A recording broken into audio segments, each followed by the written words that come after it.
Olá, irmãos, a paz do Senhor, tudo bem com vocês?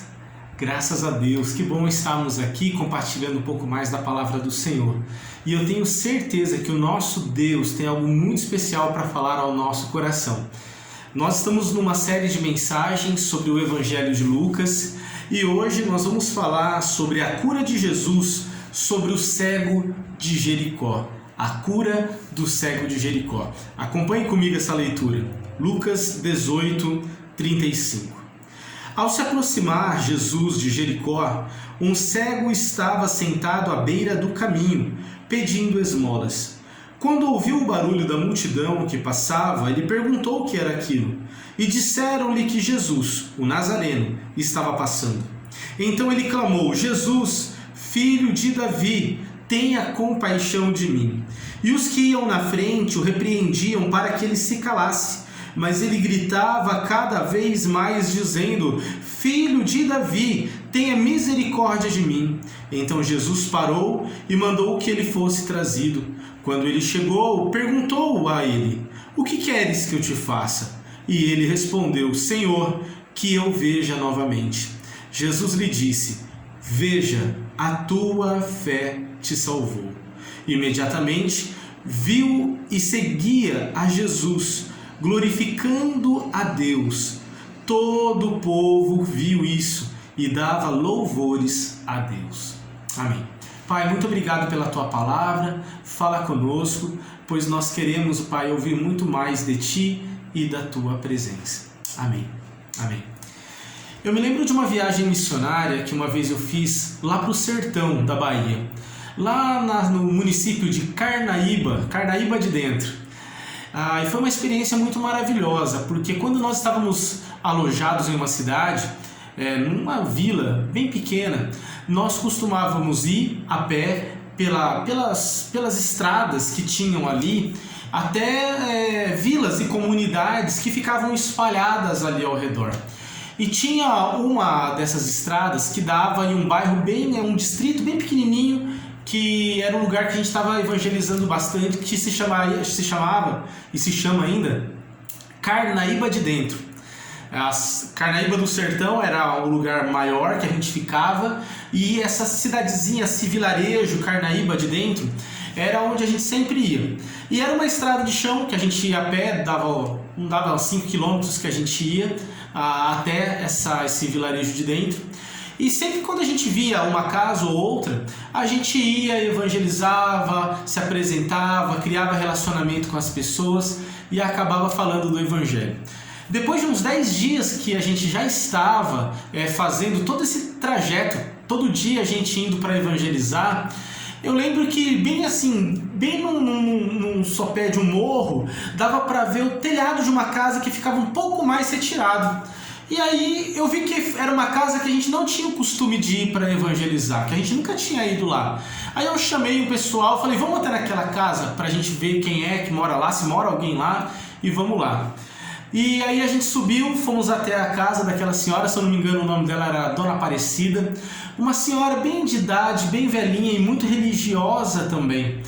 E aí a gente se apresentou que nós éramos missionários, tinha gente de todo o estado, de vários estados ali evangelizando, e criamos uma amizade com a Dona Aparecida. E depois que a gente criou uma amizade com ela acabou falando para nós que ela ficou muito intrigada e muito interessada para saber quem eram aquelas pessoas de camiseta amarela, que era o nosso uniforme de evangelismo, que ficava passando todo dia por ali. E aí ela descobriu com uma das suas amigas que era o pessoal que estava evangelizando e falando de Jesus, falando das coisas de Deus, e ela falou que ela estava orando, pedindo para Deus a oportunidade para ouvir também aquilo que a gente estava ali para anunciar. E foi mesmo pela graça do Senhor que a gente chegou até na casa dela, falamos do amor de Jesus, ela entregou a vida para Jesus e ficou muito feliz com aquela oportunidade. E quando eu estava estudando essa palavra do cego Bartimeu, me veio essa história, me veio esse fato que aconteceu, porque assim como a Dona Aparecida estava à beira do caminho, orando e pedindo a Deus uma oportunidade para ouvir falar mais de Deus, Essa também é a história deste cego, também conhecido como cego Bartimeu. Ele era um homem que, como diz a palavra, ele estava sentado à beira do caminho pedindo esmolas. Quando ele ouviu o barulho de uma multidão que passava, ele perguntou o que era aquilo. Você já parou para pensar como existem pessoas que estão à margem, à beira do caminho, apenas esperando a oportunidade de terem as suas vidas transformadas? Existem uma grande quantidade de pessoas que estão no meio de lágrimas, no meio de sofrimentos, no meio das suas lutas e das suas angústias. Mas pessoas que precisam ter um encontro verdadeiro com esse que vem com as boas novas de transformação, boas novas de vida e de renovação. Existem tantas pessoas que estão aí à margem, sofrendo, angustiadas, nas suas lutas e nas suas tristezas, precisando que a vida delas mudem. Cego Bartimeu pergunta o que era aquilo.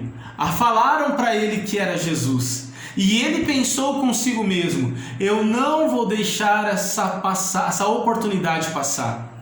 Eu não vou deixar de gritar e fazer todo o possível para ter um encontro com esses que eu tenho ouvido e tenho ouvido falar de coisas maravilhosas que ele tem feito. E é interessante, irmãos, que por mais que os olhos desse homem, Bartimeu, viessem a estar fechados, ele viu coisas que homens com os olhos abertos não conseguem ver. Queridos, como a gente tem que entender o clamor do nosso coração, que consegue reconhecer em Jesus aquele que tem o poder de transformar a nossa história. Esse homem, Bartimeu, ele vivia à margem, ele era cego, ele era um homem que pedia esmolas, ele era um homem que não tinha nenhuma identidade definida. Ele era conhecido como Bartimeu, e Bartimeu não é um nome próprio, é apenas uma derivação da filiação dele. Era a junção de filho de Bartimeu, filho de Timeu, Bartimeu, filho de Timeu. Ele não era conhecido pelo seu nome próprio, pela sua própria identidade, pela sua própria história. Ele era alguém que vivia à sombra do seu pai, vivia à sombra de alguém que era importante, talvez não ele. Mas ele era um homem que, mesmo em todo o seu sofrimento, à margem do caminho, com as suas limitações, pedindo esmolas, ele era um homem que encontrou realmente a graça que transformou a sua história, que transformou a sua vida. Que coisa maravilhosa, irmãos! Nós precisamos entender que em Jesus a nossa identidade é restaurada. E quando nós entendemos que esse que está nos dando a oportunidade de nos transformar a vida, nós não podemos deixá-lo passar. Nós precisamos atrair a atenção dele. E Bartimeu clama e começa a gritar: Jesus, filho de Davi, tenha misericórdia, tenha compaixão de mim. É interessante que ele chama Jesus de filho de Davi. Ele entendeu que esse Jesus era o Messias, era o prometido de Deus, era aquele que é da descendência de Davi, que veio para redimir as pessoas. Ou seja, ele teve o discernimento que Jesus realmente é o enviado de Deus. Não era mais um, mas era o Deus Todo-Poderoso que estava ali, encarnado, para salvar, para redimir a sua história. Que tenhamos esse discernimento no nosso coração. As pessoas tentavam repreender ele para que ele se calasse, mas nada conseguia calá-lo. E ele gritava cada vez mais: Filho de Davi, tenha misericórdia de mim. E sabe o que é maravilhoso, irmãos? É que Jesus parou para ouvir o clamor dele. Jesus para tudo porque ele estava indo para Jerusalém. Ele estava indo para cumprir a sua missão de morrer na cruz. Mas ele para a sua comitiva, ele para todo mundo e fala: tragam esse que está clamando por mim. As pessoas trazem ele, Bartimeu vem até ele e Jesus pergunta para ele: o que queres que eu te faça? Que pergunta maravilhosa, não é? O que você responderia?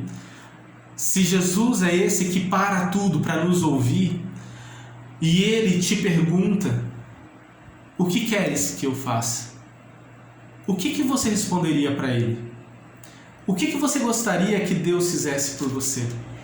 Restaurasse a sua família, a sua casa, o seu lar, a sua saúde, suas emoções, que você pudesse ver. Queridos, nós temos uma grande oportunidade de clamar e de responder essa pergunta que Bartimeu também foi interrogado: o que queres que eu te faça? E é claro, ele falou: eu quero ver, eu quero ver.